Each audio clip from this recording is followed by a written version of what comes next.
signed up for public comment? I can't. Anyone signed up? Oh, we do have? Okay. Oh, bird, one. Sorry. The birds are on? Birds are on. Still Bergeron. And if you want to come to the front of your Okay. perfect, thank you. I'll pass out some flyers here. I will be there. Yes. Diallo, Emmanuel, and Alicia Zhao are there.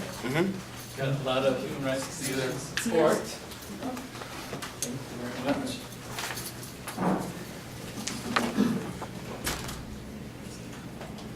Thank you.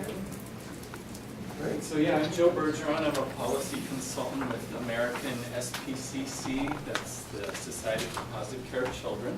And we are co-sponsoring, our Youth Advisory Board is co-sponsoring with Resolutions Northwest an event in conjunction with the National Child Abuse Prevention Month, which was in April.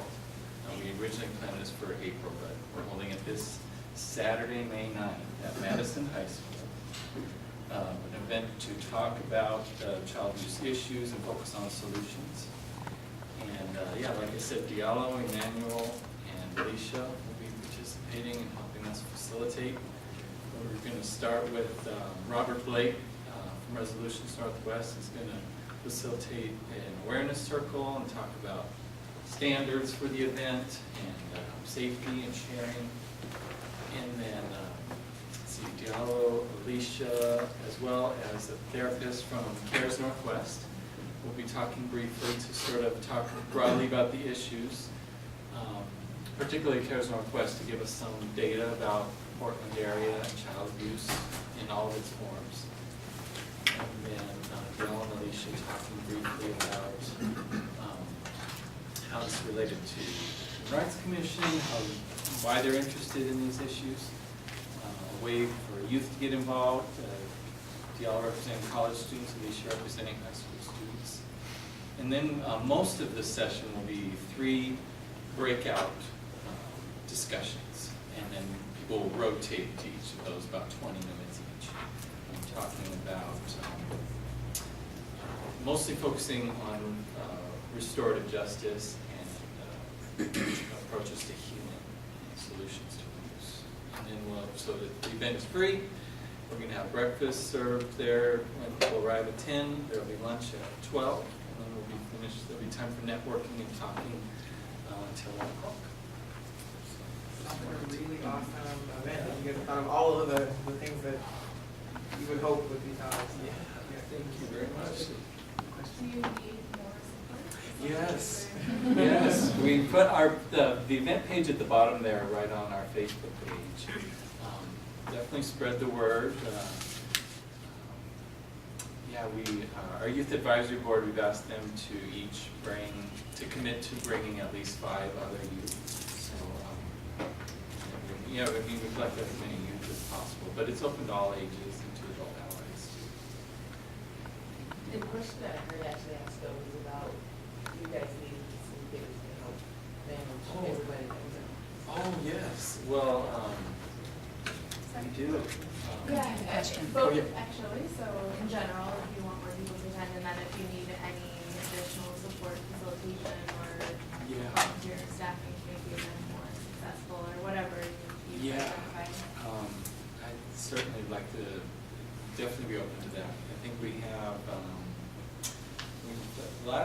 we're going to be checking in with our youth advisory board to make sure, but I think we do have facilitators for each of the breakout sessions, right? Yeah. Kathleen? We're Any still other updates? waiting for word on Dwight from Strive for the resources Right. breakout session. I'm not sure if he's going to be there, but we'll have at least 3 sessions. Okay. Yeah. So if you're available to attend or know somebody, or email me. Do you have, just curious, do you have any folks who specialize in tribal abuse and support? No, we don't. We've invited some partners that we worked with at Nine Family Center, but didn't get a confirmation. Do you have maybe like a small number or a specific number of how much help facilitating you need? Maybe like 4 or 5, 6, or? We wanted to have the 3 very short speakers after the awareness circle, so each about 5 to 10 minutes. and then the 3 breakout sessions, one facilitator for each, but probably 2, we were able to pull that up. I would love to come. I used to work at the National Indian Child Welfare Association and did a lot of child abuse and neglect program development work and community healing work. So in case you have any participation, I can just. Are you available? So, Wow. I don't need to facilitate, but I can just be there on hand if anything comes That up. would be incredible. So, I would really love that. Thank you so much, Thank you, Rob. Ashley. Human Rights Commission really showing up. Well, thank you for the good work that you're doing. Well, likewise. We're always welcoming us. Nice to be here. Thank you. Do we have anyone else? yes, Mike Tabor. Mike Tabor.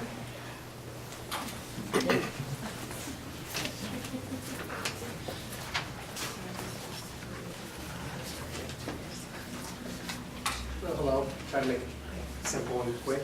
Just giving a quick report back on the May Day, how that all went. And from my opinion, half the march went pretty good when the police weren't really engaging with people. It did get a little bit off track. They didn't follow their parade route. But at Pioneer Square, the police, some of the procedures they used some flashbang type stuff, pepper spray, and it was claimed they did it for their self-defense and for them to exit the area, digress out of the area. But I want to just bring to my opinion was that they kind of drove into the crowd with a truck, a real loud truck. The truck got surrounded, and then they had to defend themselves and get the truck out of there.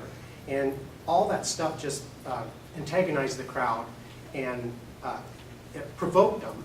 And a few water bottles went flying, which now justifies using pepper spray. And I got sprayed slightly on the sidewalk just because it's in the air. The loud percussion things went off, real scary. I thought somebody was shooting at the police.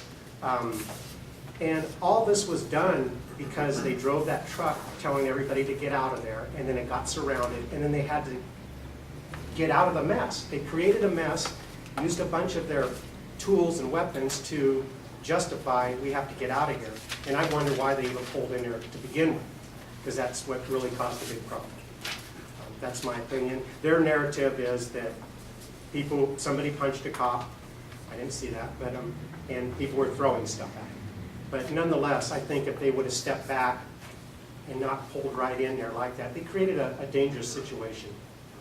And a lot of people got hurt and scared and mistreated because of it. That's just, I wanted to just share that opinion because the narrative's not coming that way from their department. And that was from my opinion. I was out cop watching that day for Will cop. you come to the next CPRC meeting, so report? I could, probably, yeah. Maybe, I mean, I'll think about that. I think it would be valuable for them to hear directly. And have you also provided any feedback directly to the Bureau or through IPR? Not yet. I don't know if that is more or less good to hear. I have not done that yet, but I'm considering it. Oh. I don't know. Yeah, I could look Good into that. feedback. I do have everything. But you probably have all that contact Yes, information, I'm sure. and I'm thinking about sharing that with them. That's what I shared it with the police by Twitter. But, and then another subject, but I was hoping that maybe some help for getting the agenda put up on the website before the meeting. And it used to be there's a little spot, click here for the agenda, and right now I think it's all for the CPRC is using that little agenda spot, and their stuff is up. And I wish the HRC stuff could have some prevalence on the website. Yeah. Thank you for that. And that's certainly, I'll just let you know, that's certainly an effort. And I think in the transition, obviously, that was me not being able to do it right away. So I apologize for that. Would you be the person that might help that? Well, I'm not the person that would put it on there, but I am the person who I think, makes sure that the agenda is available to be put up there. Okay. So I will personally apologize to you, because that's, I mean, it can happen this month. it would just help get your message out to the Oh, public yeah. when they look at the webpage. Yeah. And on the last thing, I'd just like to encourage maybe some business cards at the table, so if I ask for one from one of you guys, you could give me a business card. And I know you have them in your office, but people are all out in the community, and I keep hearing this through the years, they don't have business cards. So if we could bring some business cards in, put them on the table, people could grab them, have a few in their wallet. you're all out in the community, and you should have a card on it, maybe hand it out. Thank you. That's all. Thanks for what you're doing. Thanks, Mike. Do you have any, wait, look, there you go. The next person is, or last, Philip Hilaire. Oh, Philip Hilaire. Philip? No, thank you.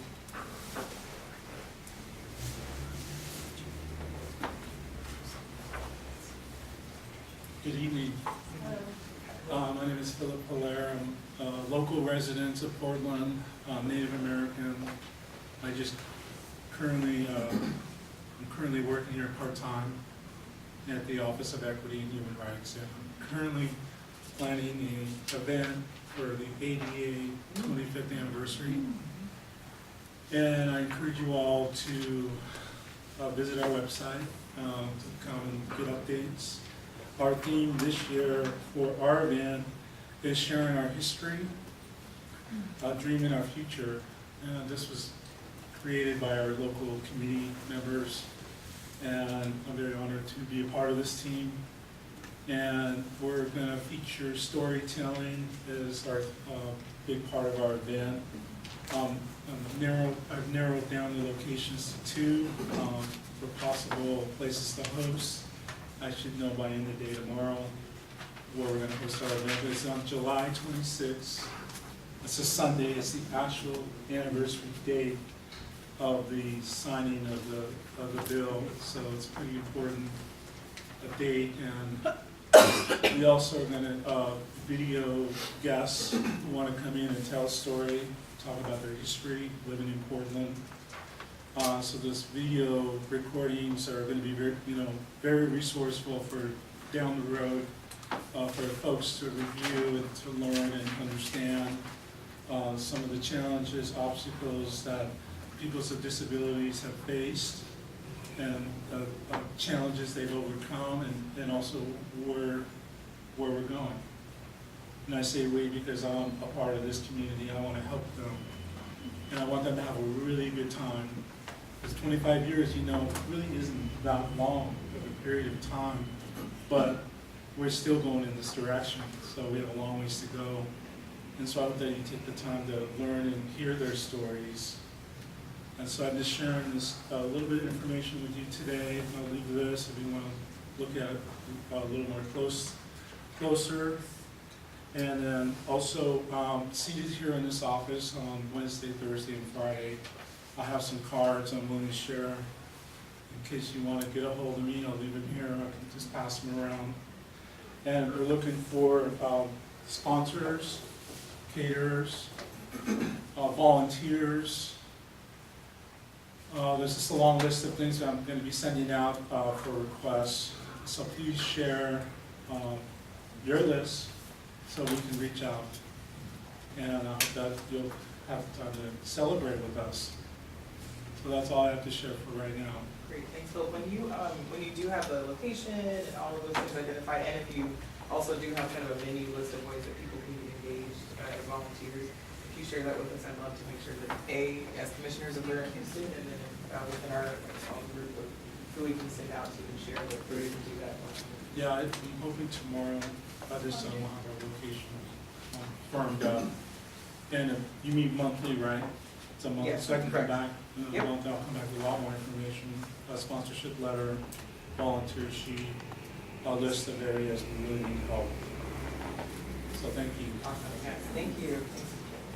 And so, Charles, I think, did you mention that Charles, are you interested in offering comment as well? Please. Thank you, Philip. Good afternoon, Commissioners. I was glad to see our videographer offer his little experience from May Day. And even though you come to your positions by appointment with the City Council, I know you have life experiences and testimony you've heard from other citizens, and especially the people of color on this board, know to be very skeptical of the positions presented to you by the police. I know that it's difficult for some of you who are on CPRC, and clear that you want to think that you're dealing with honest, upright, normal human beings. But the truth is these are the people who send armed thugs to keep citizens from walking across bridges. They lie in your faces and tell you that they're there to serve and protect you. And then they go and say, oh, city council, we don't give a crap really about people who got raped. We have 3,000 plus rape kits that haven't been tested. We weren't going to do anything with them until we got $2 million from the federal government. So when you hear that the police are interested in solving crime, analyze their track record. Look at what they've done to your neighbors. Look at what they haven't done for other victims. Ask how they can have manpower to get guns and pepper spray and flashbangs and body armor into downtown to keep innocent, normal neighbors of yours from walking where they want to walk, but they can't take the evidence from women and children and a lesser amount of men who've been sexually abused and properly process that. So that's really where you're at with your situation as human rights commissioners and people dealing with the CPRC and CLEAR. It's unfortunate, but it's plain as day.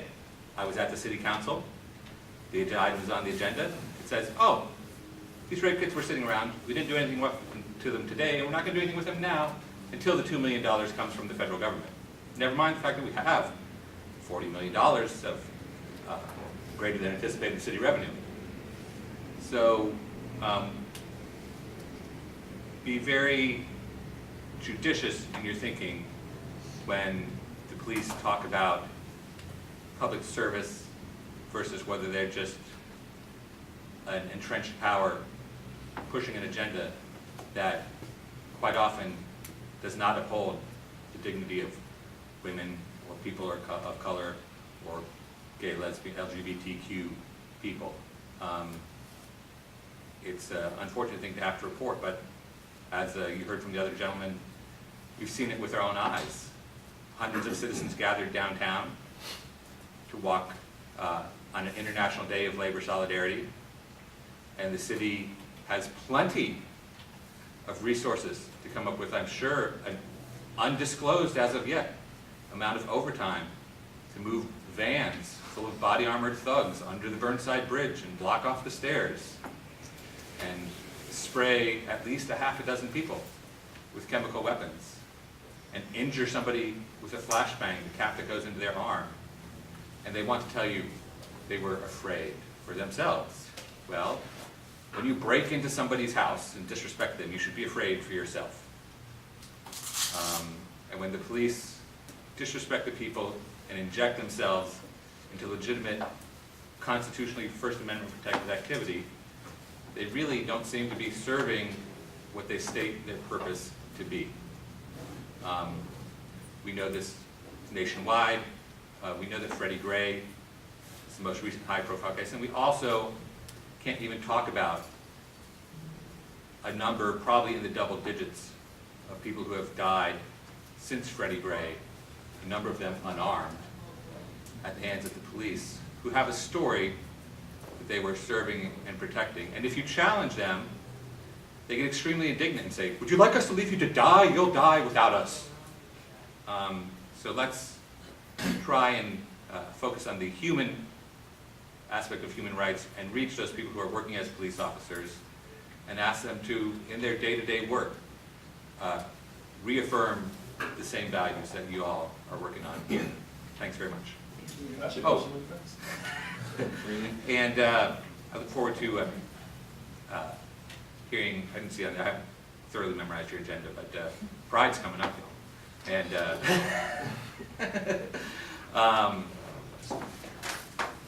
one aspect related to the Freddie Gray stuff is I hope that you'll be able to connect with the smaller groups that just happen to be small. There'll be the Dyke March. There's a black trans affinity group, and part of human rights is about people who have broader, more mainstream affiliations advocating for the distress that marginalized people feel. Thanks very much. Can I ask you a question really fast? Yeah. Can I ask you what community you represent, just so I don't, if you could identify. I technically am a board member for the Friends of Occupy Portland. Okay. I've usually been with KBOO in the Pride Parade, but I don't hold to, I identify with them, except when Oregonians for Food and Shelter, which is a very right-wing conservative group with a name that sounds friendly, but I try and say that I'm with Oregonians for Food and Shelter and Wisdom and Compassion, especially the last. Well, I was asking because and I won't take too much time. Do you think this process is helpful for you to come in and you to express how you feel? Do you think it's beneficial to HRC or beneficial to you? I think both, and that's one of the things that was on my mind that didn't get into my outburst and rant there is that I hope that over the next year and during your retreat that you'll consider that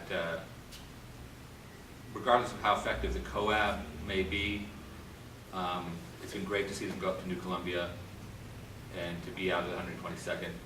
And I think that you should ask the OEHR to see if it can be a thing that you can do where a couple or a regular rotation of Human Rights Commission meetings can happen at the Rosewood Initiative, can happen at New Columbia, and so that somebody who's like me, who's downtown centric, but still goes to Dawson Park and other places to engage with other minority communities other than my own. It's convenient for me to come downtown, but it would be great to go to the people who are, we know that what we're fighting in the city is a kind of pushing away, especially economically, in order to not getting the full economic benefits of Portland's prosperity. Thank you, we certainly had conversations about moving the meeting around. Thank you. Okay, and was that it as far as public comment?